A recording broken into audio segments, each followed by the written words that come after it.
Welcome to the Gay Buddhist Forum, where teachers from all schools of Buddhism offer their perspectives on the Dharma and its application in modern times, especially for LGBTQI audiences.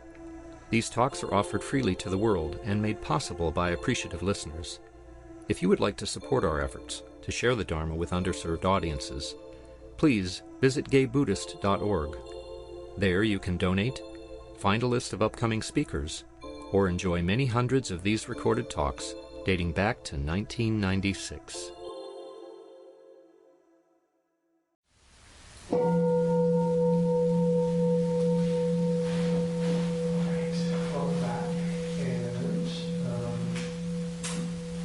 It's our custom to go around the room and say our names, and then I'll introduce our teacher. And here we go. My name is Grisha.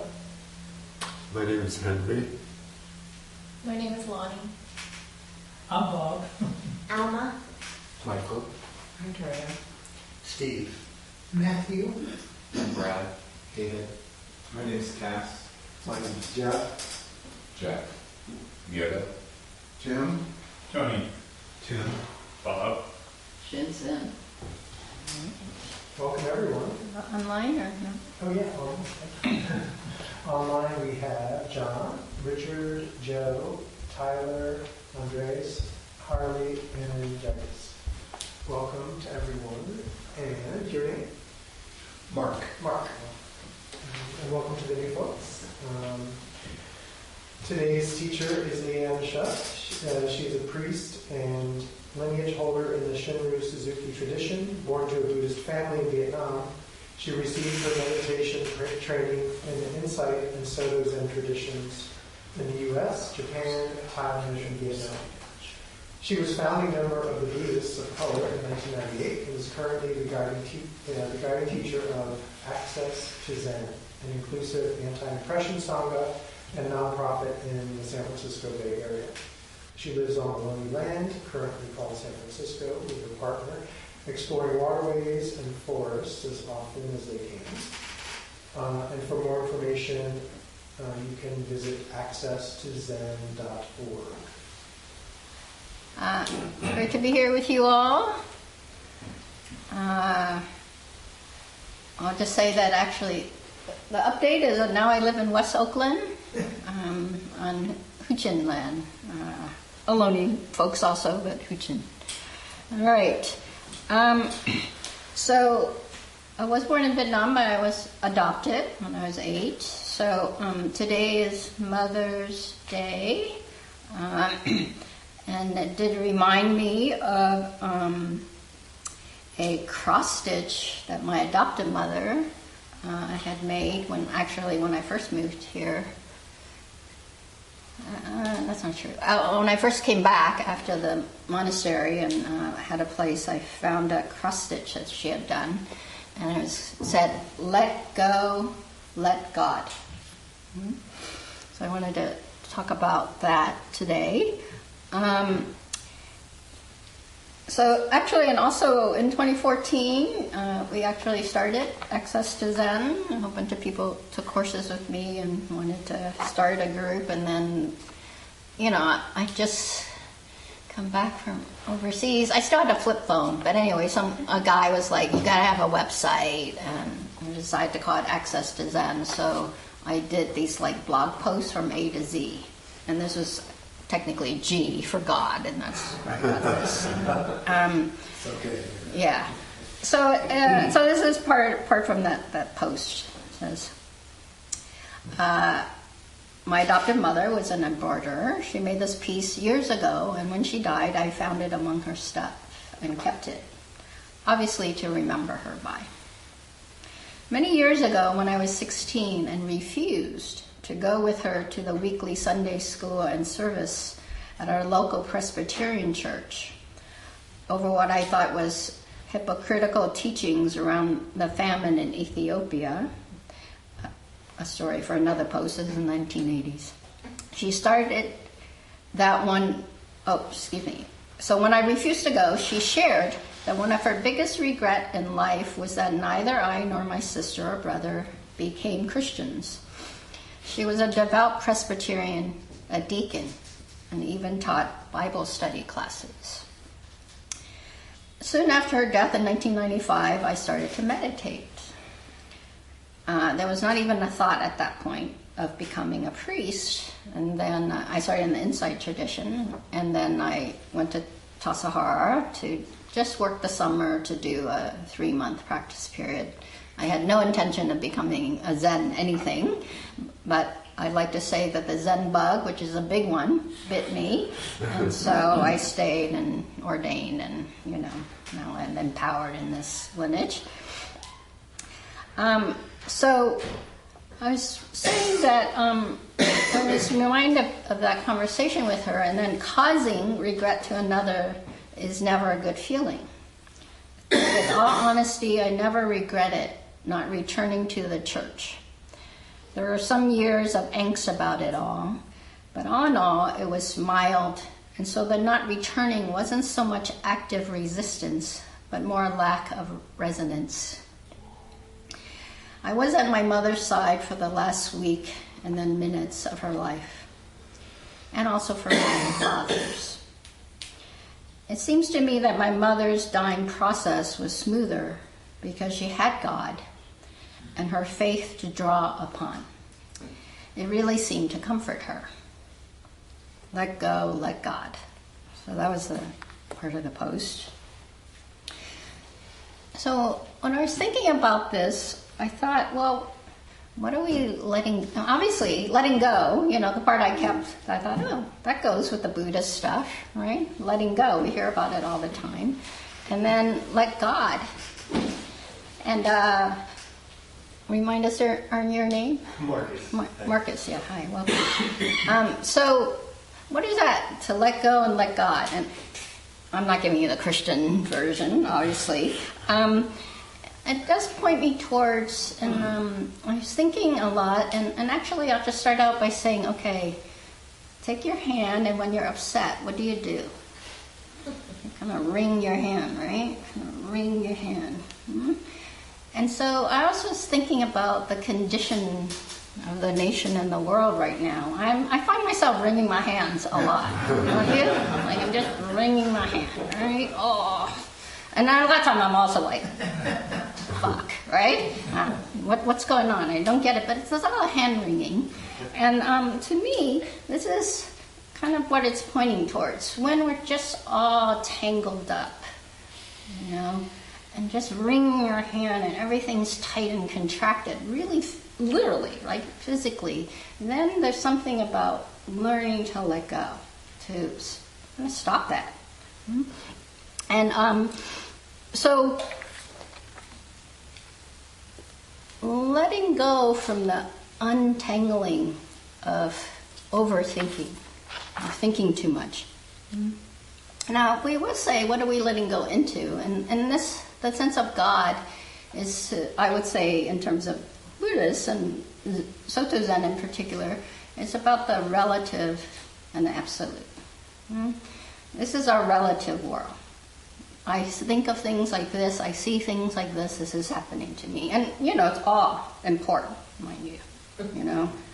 My girlfriend finally got a California Humanity grant to finish a documentary on Phyllis Lyon and her queer care team as she was dying. 3 years she's applied. She got it this year, but guess what? No money. So it's like and then right? So our everyday life is relative, or what's called a G in Japanese and Soto Zen. So our relative life. It's also points towards our really rational thinking, how we define phenomena, how we make differences, how we say, this is a hand that has thumb and fingers and palm. We differentiate. This is part of our experience. So it's and that's all conditioned, just like when you said count to 5, I had to pull it up a little bit, probably most of us, myself included, at first thought 1, 2, 3, 4, 5, but then there's the uno, dos, tres. I mean, that's still 5, right? But it's very much that personal, relative experience. And it's also how we've been taught to define and interpret the world, our relative life. And then the re is the absolute. We could think of God, or we could think of what is it that's the absolute. And in Buddhism, certainly we have that, right? Perhaps in Soto Zen in particular, we like to say that we are actually really point towards, I've heard teachers say, we point towards the absolute a lot. What is the thing that you can't quite, you know what it is, but you can't quite define it completely. So it's also, in Zen we like to almost point towards a way of understanding as intuitive knowing. Not so much the rational, which is the G, but the re is the absolute, right? The sense of what is it that is bigger than us, the essence of things. It also can be defined as the void or the essence. And you could say, maybe a way to understand is we can all say that we understand love, or hope. I hope we all have an idea of what love is. But just that our idea and how is it shown is a relative, but there is that bigger sense about love that most of us in the world could have a sense of. How it is exchanged and how is it that we know it is the relational part, the difference between how we are taught it, our ideas of it, and the bigger sense of it, and then that interaction. So there's a teaching in Zen called the Sandokai, the harmony of difference and equality is a translation. And san means, this is Zuki Roshi from Branching Stream Flowing in the Dark. That's one of the lines in the Sandokai. Oh, and the Sandokai was written in the 8th century. It was a poem, and it was written as a response to, there was a big fight in the Zen world about the Northern School, which is a Soto Zen school, how the methodology is step by step. You got to contemplate a lot to get to enlightenment. And the Southern school, the Soto Zen, and then the Rinzai folks, which is all about the sudden enlightenment, like just like that, you're already enlightened. And don't have to work so hard. You're just like that, right? And so, like many things, it's this thing of like methodology differences. Goal is the same, but the methodology, and this is where it gets stuck, right? In the relative world, we often get stuck in the how things are done, which doesn't make it bad, mind you, but I want to bring it up because this is where we also get into conflict when there's the dichotomy of slow and fast, step by step, sudden, right? So it doesn't, I'm not saying that we shouldn't have those kind of views, but when we hold tight to those as the only way, when we get stuck in our relative and don't make room for other relative and the interaction, the conversation, the negotiating. So the san means three, so it means you, or another way we can think about relative and absolute is this dichotomy of also relative and absolute is a setup, right? You outside, absolute, or me inside, relative, right? And then the third is actually the we, or again the connection or the negotiation. And do means sameness, oneness, the whole be. And then kai is this mixture, this interaction. Right. The lines in that poem goes like this. All the objects of the senses interact and yet do not. Interacting brings involvement. Otherwise, each keeps its place. I wasn't sure I wanted to say the stanza, but actually the sound while we're meditating is a perfect example of this, isn't it? All the objects of the senses interact and yet do not. Our ears receive sound. We go to interpret. That's the interaction. Right? Interaction brings involvement. If we keep on interact in. It's going to interpret. We heard all the different ways that we all interpreted it, right? Some of us knew what it was, and most of us spent the time. And even when you knew, you probably had to kind of figure it out a little, right? Otherwise, each keeps its place. So this stanza is actually saying we live in a relative. This duality that we set up of reality isn't necessarily a bad thing. It is how we're conditioned. And so how do we keep on engaging?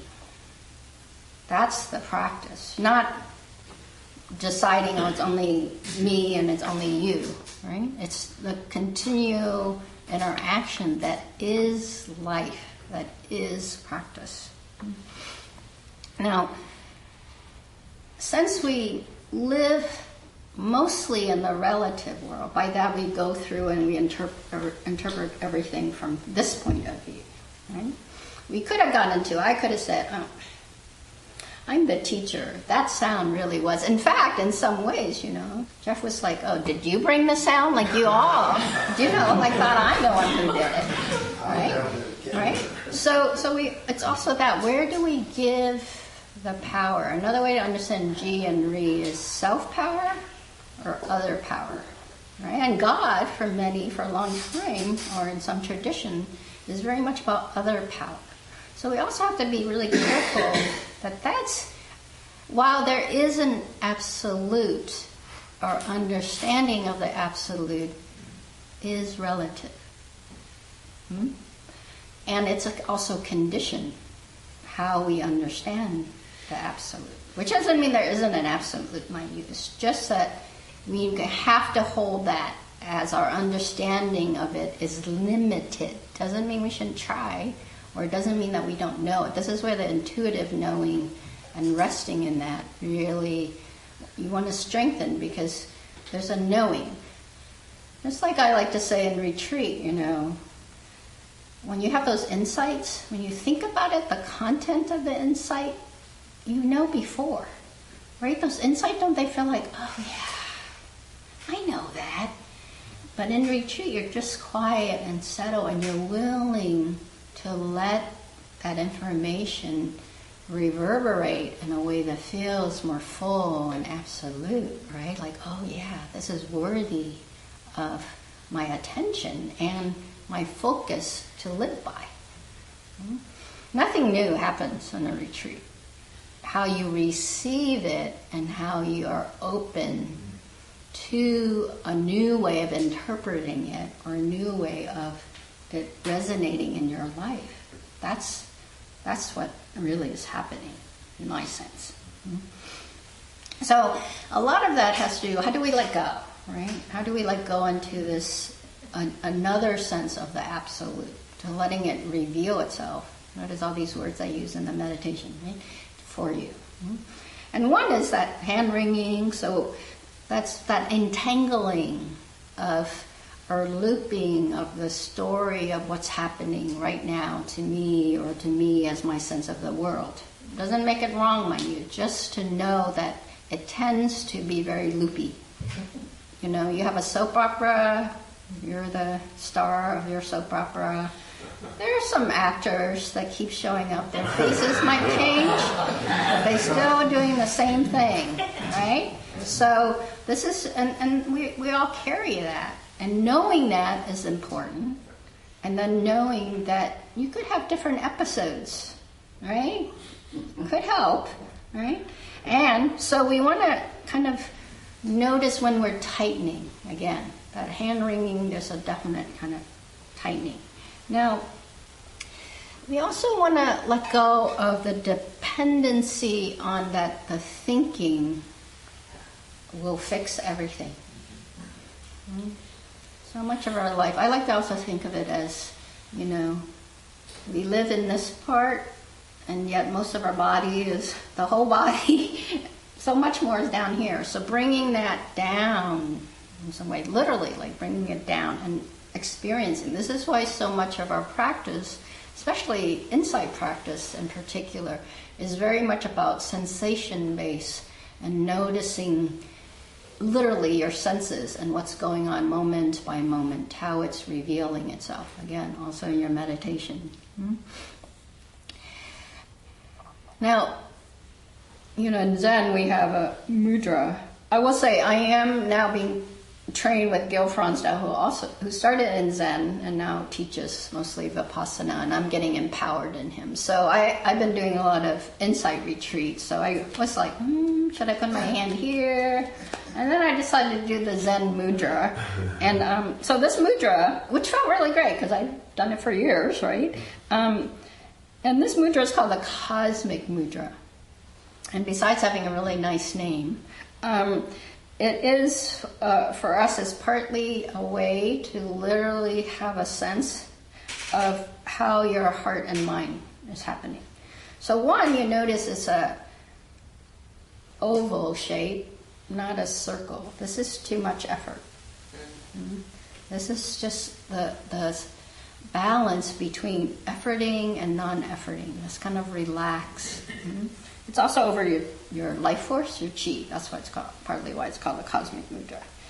And then the other thing is we're asked to notice these thumbs are put together, just lightly touching. Suzuki Roshi said if you put a piece of oh, that's scary. A piece of paper between your two thumbs, the fingers, then you can just hold it. This is obviously very big, but so the idea is that, you could hold that piece of paper. And that's important because what tends to happen as we meditate is the thumbs will often go like this. So this is that too much effort. I'm thinking a lot. So part of it is when you pay attention to your mudra as opposed to just what's happening in your mind. When you notice this in the hand, and the thumbs in particular, then when you go to the mind, often you will notice that you're trying to problem fix, right? How can I get a bigger raise? How will I pay my grocery bills? Which is an old-fashioned word according to some people, but for many of us, this is, something we do worry about, to me, correctly or with value in our life, right? So it's a lot of that comparative, trying to fix from the mind. So it's also, to me, this sense of that, how can I fix this? What am I going to do? It places over attention on the right? On the relative, and in particular, just me. Doesn't make it bad, mind you. It just shows you that there isn't a balance. Now, the other thing is, we also ask to watch when it sinks, or often it comes apart, right? Besides, by the way, this one usually you're like sitting up too straight, or you're leaning forward trying to fix it, and then this one you're tend to be like sinking, right? And so this is the hand sagging, right? Sometimes that's just, I'm tired. Sometimes it's, fuck it, I'm overwhelmed. I'm just going to give up. I'm just not going to make the effort, right? Now, that's different from non-effort. So when is it that we just kind of give it up and just say, let God take care of me. God determined this. Or systems determine this. Or the world is doing shit to me. It's very much like giving it up to the other power. Or the sense of something big and its over influence on you. And so notice that then the practice is, how is it that we keep staying connected in a balanced, harmonious way? Not overpower my power, relative, and not so much the giving up into others, right? I think I live in West Oakland now, and there's a mural, and it says, something like, I meant to take a picture so I could, like, you think, someone will come and save you, right? That kind of idea. All right. What else do I want to say?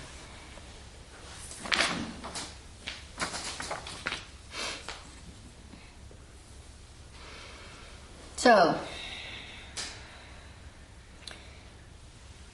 when to let go and to whom or to what are we letting go into?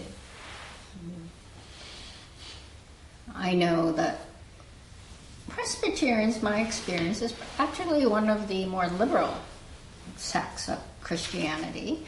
And certainly there's a sense of God as something that you know internally, that God's not just out there, but God is right here also. And so this practice of how do we negotiate, when are we letting go of our over?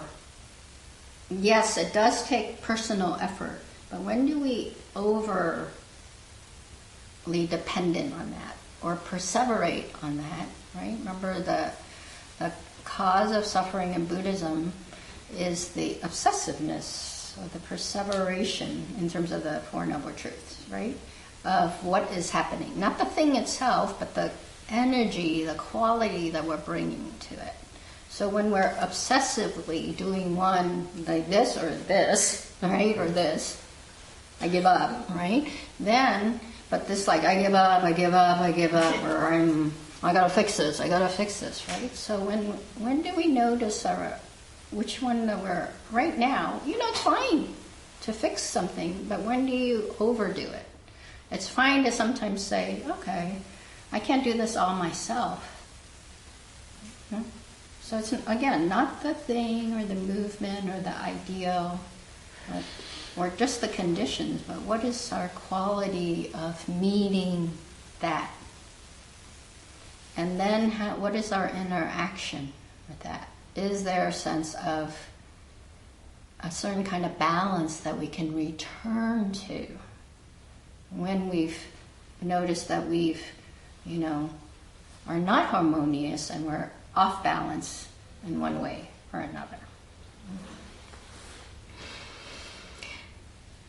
I came out to my parents. I realized I was a lesbian in college, and then I came home for Thanksgiving, and I told my parents, and this is in 1980 something. It was just before the picture of the two men on is it Time magazine, right, about the AIDS crisis? Newsweek, thank you. And my adoptive parent, my father was a doctor and my mother was a nurse. And so my dad's first thing, I can still see the scene in the living room in North Dakota, which I'm still recovering from. Not the scene, North Dakota. So my father's like, oh, what about AIDS? And I know at the time it's like lesbians were considered, low risk. And so I was like, dude, you don't know what. You might be a doctor, but you don't know what you're talking about, right? And then my mother was really quiet. But the next morning, as I got up, and it was Thanksgiving Day, so she was up in the kitchen early, starting to cook. And she said to me, remember, she was very devout Christian. And she said, oh, I've had some really good women friends in my life, but I don't understand this thing that you're talking about. I don't understand this kind of love that you're talking about. And I was like, shit, here comes, right? And then she said, however, I think what's most important is that you love and that you have someone who loves you, right? So to me, this is a story. My mother, right, has an idea of something. She has also the idea of love, right? And then in that exchange, right, in that negotiation, by the way, Suzuki Roshi talk about kai, or the negotiation, as a handshake. As a handshake. So two things meeting and joining in a friendly way. My mother holding her understanding as relative, having her idea of love, and God was in her love, I'm sure, you know? And yet that love could give her the sense of, okay, I don't understand it, and yet for me this is what's important, and that's what I'm willing to share with you so that we stay connected in this, right? Trust me, she did not get it perfect after that, right? So it's not like, oh, with that statement, she got it, right? By any means. And yet, in that moment, there was that exchange of being able to connect in a meaningful way. And that's the Kai. The Kai and the negotiation isn't static. It's always changing and in context. And in some ways, our practice is to reinterpret our experience, to reframe it in a way that makes sense now, which doesn't mean it doesn't have actual facts or it doesn't have the value of our feeling and our sense of what it is. All right. I'll end with this, and there's the rest of my blog post for that. So I remember, she never knew when I was meditating, or she died in 95. Okay? And when I ordained, she certainly didn't. And so I like to think that if my mother was alive today, she would be happy that I had religion or spirituality, no matter what version it is. I'm not Christian. I like to think that the sense of wonder and awe that comes with knowing there's more than what one thinks and believes, be it about oneself, others, the world, or the unknown, and a real felt sense of connection we both have, hers to her God and mine to something beyond words and concepts, is something we could have resonance together. I miss my mother. Here's a quote from Thich Nhat Hanh, which I think reflects Christian and Buddhist ideas, which could be a basis for this shared resonance. This is from Thich Nhat Hanh. The kingdom of God is available to you in the here and now. But the question is whether you are available to the kingdom. Our practice is to make ourselves ready for the kingdom so that it can be manifest in the here and now. Thank you for listening. All right, I'd love to have some Kai and interaction with you all on this. I'd love to share a little story. Since it's Mother's Day and thinking about that moment with your mom, I had a similar moment where for the first time in my life, I brought home a partner to stay in my mom's house. We traveled from San Francisco to D.C. and then there was this moment at bedtime, and I was like, all of a sudden, I was like, oh, whoa, my mom's a devout Catholic. I don't know if I can sleep with you in her house and be respectful. And I said, I'm going to go ask her. And I went down the hallway, and suddenly I was 12 again. And I couldn't ask her. Like, I was 40 years old. I couldn't ask her. I was terrified. I had to go around the corner where she was in the kitchen. I came back in. I said to my partner, oh, I don't know. I can't ask her. I can't do it. I don't know if I'm like a kid again. And we were standing there talking, and he's like, I'll be fine. I'll go in the other room. I'm up here. I was like, I don't know. And then my mom comes into the room where we were standing and said, are you guys going to be warm enough with those blankets? Oh. And I was like, that blew me away. Because she was a really seriously devout Catholic and had her beliefs, but somehow, Yeah. in that moment, she really challenged herself. Yeah. Wow, that's a beautiful story. Yeah. So funny, my story was that I almost said, but I was like, that's enough story. But since you brought that up, I'll just say, I was out for, at least 5 years or something, and I was with a partner for at that point, at least 4 years. And my parents moved to Indonesia and to Jakarta, and so we went to visit, right? And she's showing us around the house that's there. And then she's like, so this is a room you could stay in, and this is a room you could stay in, Kim. And we're like, miss. So, yeah. She couldn't quite do it that time. But then she didn't force us, so we were like, yeah, we're sleeping together. Yeah. Yes. Yeah, And remind us your name, please. Tom. Tom, thank you. Yeah, thank you for all those thoughts and insights. That story you told about your mother saying, like, well, I don't really understand this, but reminded me that when I came out to my mother, her response was, I'm not really sure how I feel about this, but you're my son, and I love you, and that's what counts. Yeah. Yeah. And, the understanding would come later, and, all that stuff. But, I'd like to remind people who are contemplating coming out, which are few and far between now, that used to be a thing. Yeah. People would ask your friends' advice and stuff. Now it just seems to, flow. But I used to tell them, okay, you've had to live with this for how long? And wrestle with it and go through a process and stuff. You can't expect them to just jump from where they are to where you are in a conversation or overnight or in a week or a month. So give them the time you allowed yourself to come to terms. Yeah. And similarly, I see your hand.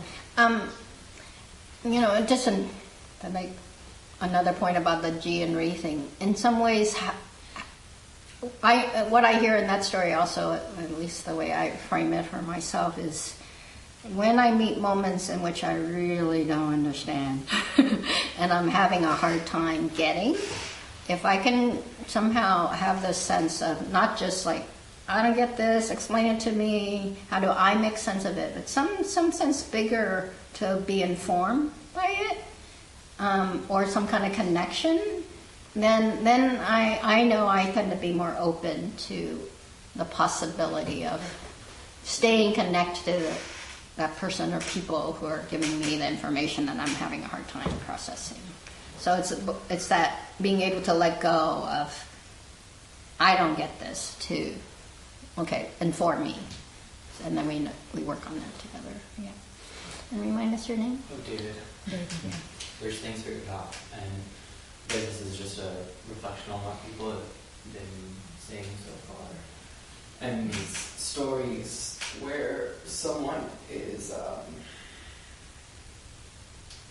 expanding or stretching their relative idea, because we were talking about relative and sort of absolute things, and there's a sort of relief when you have an encounter, I guess, where both perspectives are considering more of an absolute, even if it challenges the whatever relative constructs that we have about ourselves. But I'm also thinking about the opposite, since everyone's coming out story or whatever may not be so positive, and that what happens when relative ideas and all the suffering that is a result of being stuck to our relative ideas. I first think about that between conversations and people, like human relationships, A to B, and there's a lot of suffering, I feel like, in my part. In my part, when I'm stuck to a relative idea of how something should be, that's my own suffering. But for a lot of people, myself included, I think the most suffering that I cause is being stuck to relative ideas, but ones that are self-referential. Talking about the loop in your head and something. So this is an unfinished thought, maybe if your reflection, but how to not be stuck on our own relative thoughts, because you definitely spend a lot of time there, but also cause a lot of suffering in that space. But because it's between me and myself and not between me and another person, it's harder to free that conflict. So yeah. So how to resolve that? How much time do I have?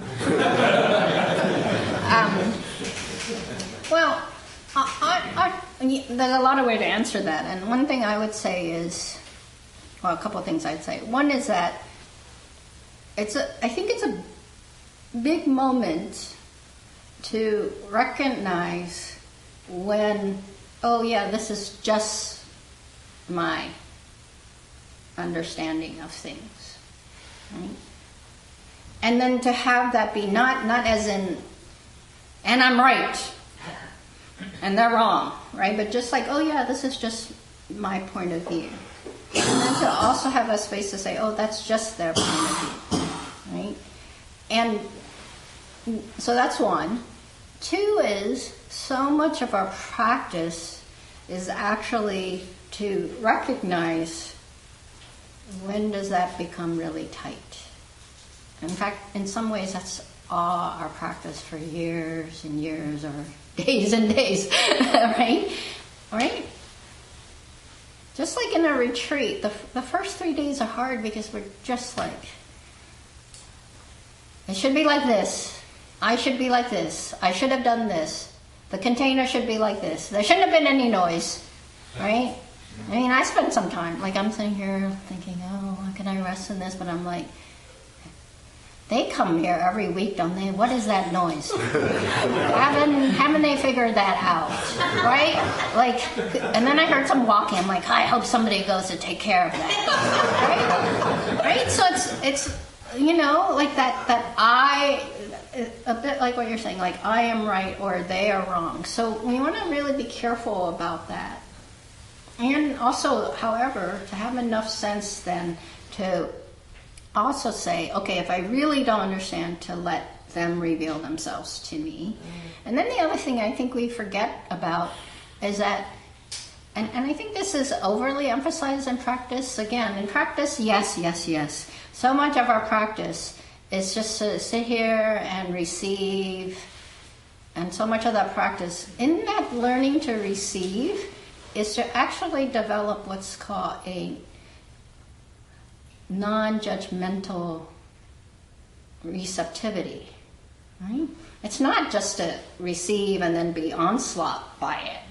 So this is where we could say, okay, that's enough. And either say pause or say this isn't safe, I don't need to keep doing this, right? And so how do I go to do that? That's also part of our practice. How do I attend? So much of our practice is also, how do I attend to what's here? Because when I attend to what's here, then I'm much more settled. And so whatever you say doesn't have as much chance of triggering or activating me. And this is also how we have more compassion, right? Because when we're settled, whatever's there can be what it is. Just like when we're settled, you know, for the years in which internalized homophobia is like, so every time someone calls me XYZ, I'm like, fuck you, you know, I'm responding, or I go and be shameful. But when I have enough settledness in my queerness, and sometimes that is to reclaim that, like when we use the word queer, right? And we reclaim that word. So it isn't a passive thing, it can be an active thing for sure.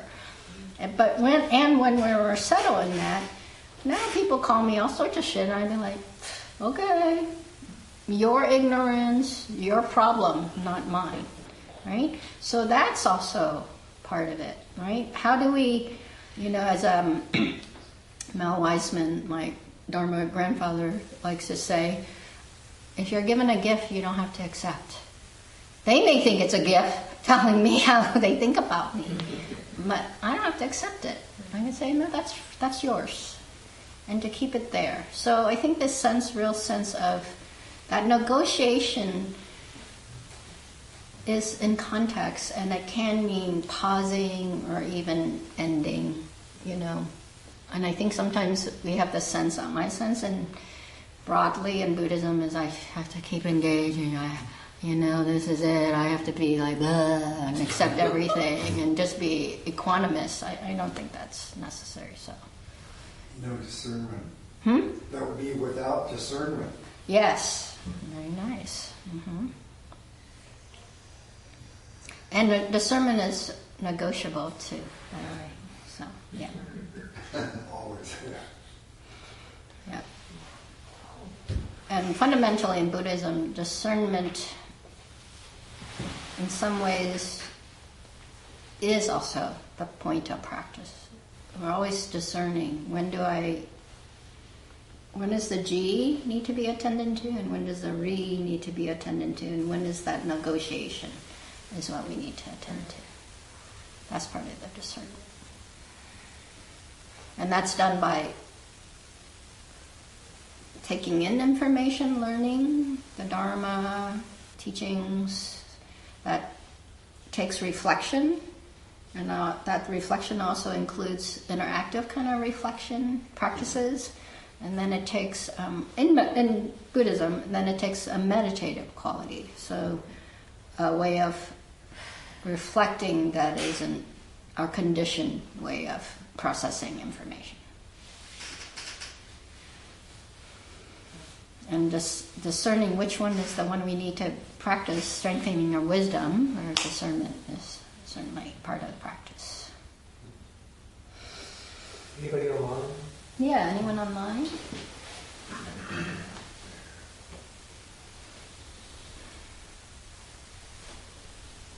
Yes, what's your name? Andrea. And you're the cause of our frustration? I'm the bird. Yes, a bird that sings a song. I'm a lot of bird. Mm-hmm. And I guess I was listening to you, and what I kept thinking was, is that true, and what else is possible? Is it true and what? What else is possible? When is it possible? What else is possible? Because sorry, I'm hard of hearing. Yeah. I forgot my ear. Get some hearing aids. I know. I know. I forgot them. Anyway, what else is possible? And that's something I have a good friend who is a priest in the Zen, and all those words kind of confuse me sometimes. You know, it's like, why didn't you say so in the first place? Why didn't I what? That's probably why didn't you say so in the first place? Oh. And it's probably a fast one versus the, you know, when you were talking about two schools of thought. And, but that's what I kept thinking, and I thought that is one of the biggest changes in my spiritual practice and in my life and in being in the world, is having very, it opens my heart and it shuts off this. And it's not that I don't have opinions, but to give up being right and to just engage feels like a gift of not only this Buddhist practice I'm on, but also of my 12-step recovery. And above all, it seems to lead to being a student and a teacher at the same time. And the best teacher I have in either one of those are by observing how people who are further along than I am. How people what? Who are further along than I am interact with the world and what they notice, and I notice what they notice, and thus I open up more. So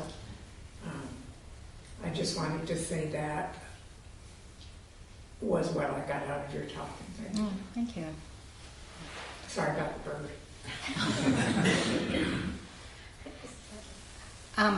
So did I hear you say that thinking what else is possible was kind of that fundamental thing?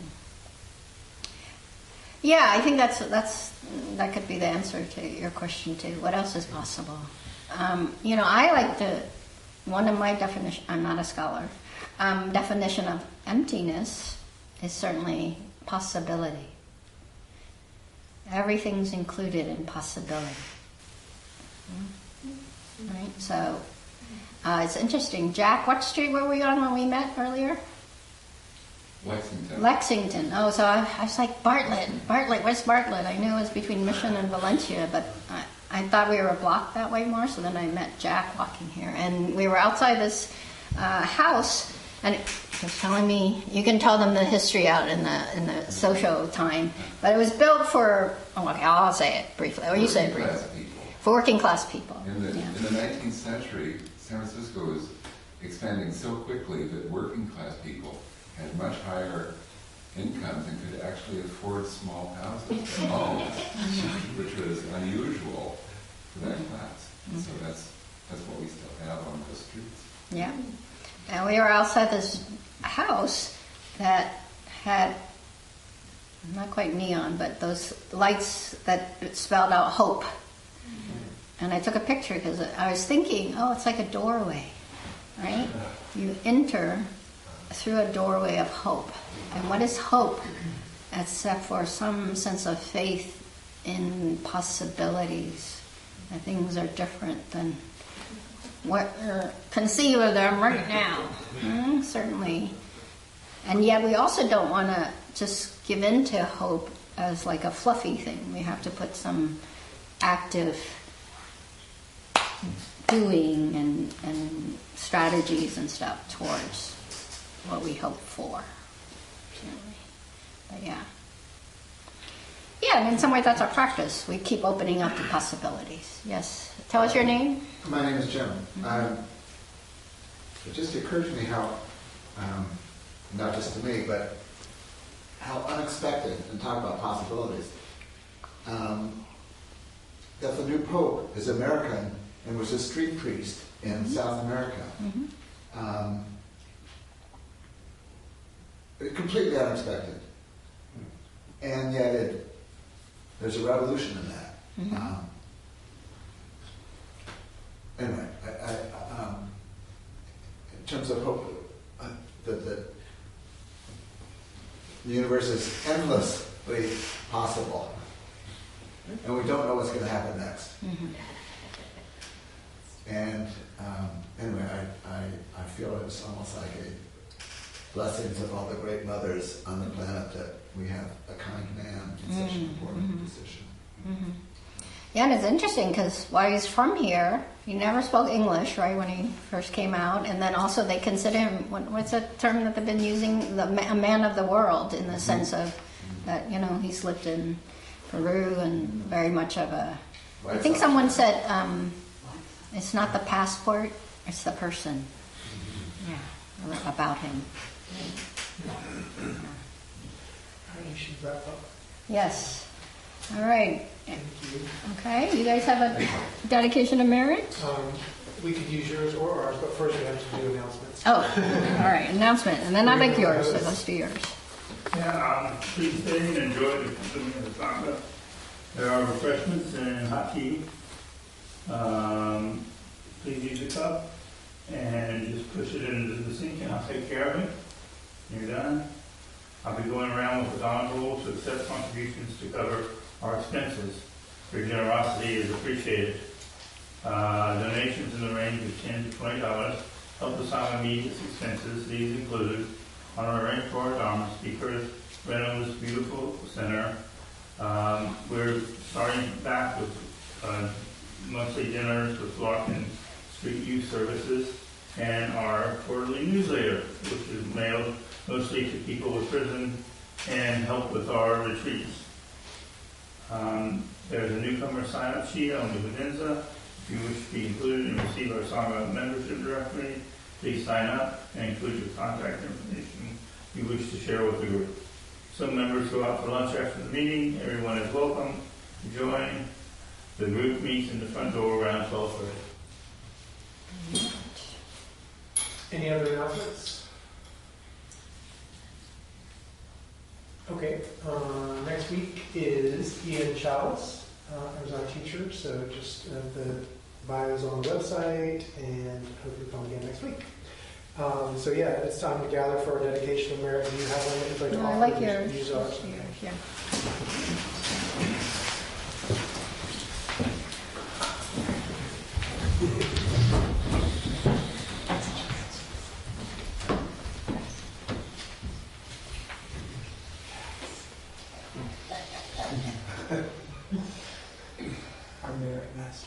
By the power and truth of this practice, may all beings have happiness and the causes of happiness.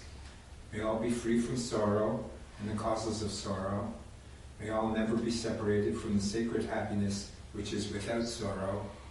And may all live in equanimity, without too much attachment or too much aversion, believing in the equality of all that lives.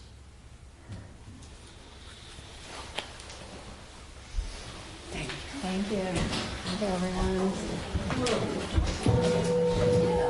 Thank you. Henry, good to see you. Likewise.